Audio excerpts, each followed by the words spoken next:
Following independence, Mozambique entered a period of rapid political transition. The colonial structure was gone, replaced by an entirely undefined future. For communities intimately tied to the previous public administration, this shift introduced immediate physical risk.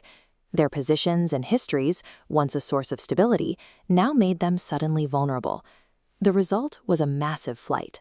Official records show that the number of those fleeing the country quickly approached 500,000 people. This statistic translated into days spent sitting in crowded transit terminals, waiting among piles of packed luggage for a way out of the only home they knew.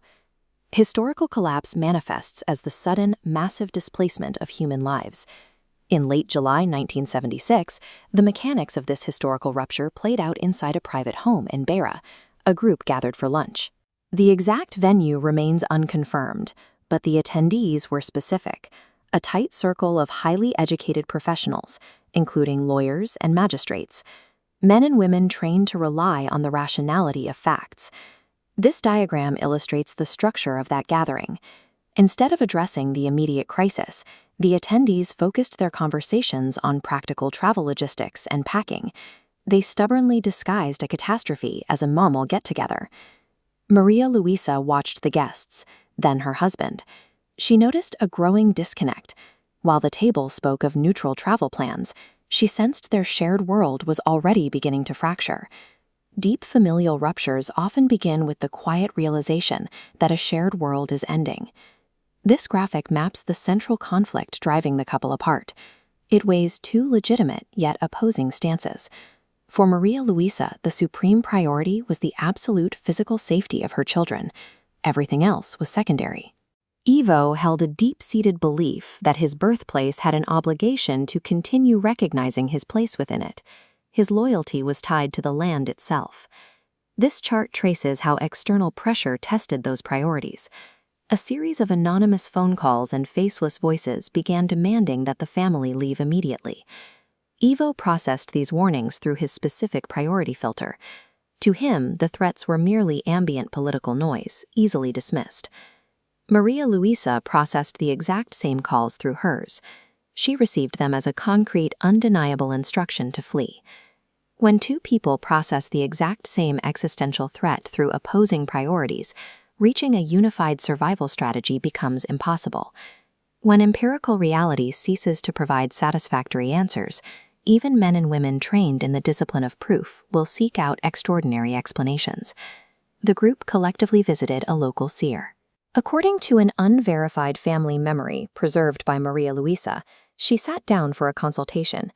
This graphic displays the three specific predictions she received regarding her husband's fate. He would go on having several women, he would be very badly treated, and he would eventually be murdered in the metropole.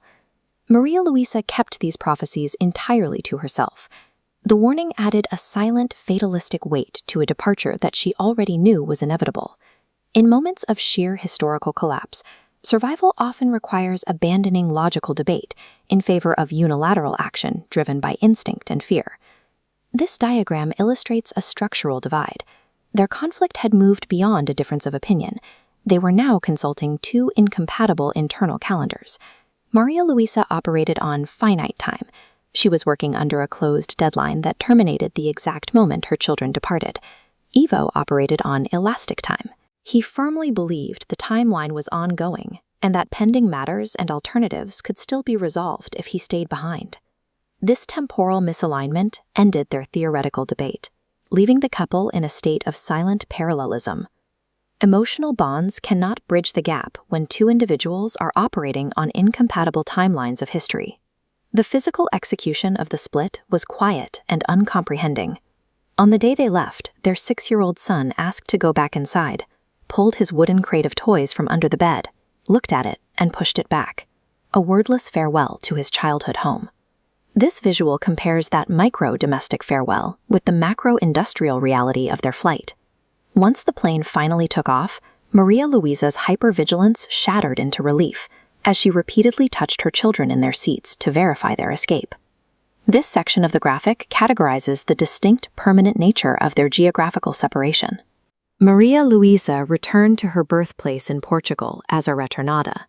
The children, however, were leaving their homeland entirely. They were entering into an involuntary exile. Evo remained trapped on his elastic timeline until reality finally caught up with him, forcing his own hurried departure into exile in late August 1976. This was the precise historical moment their shared horizon vanished. A one-way ticket ceased to be a possibility and became an inescapable condition.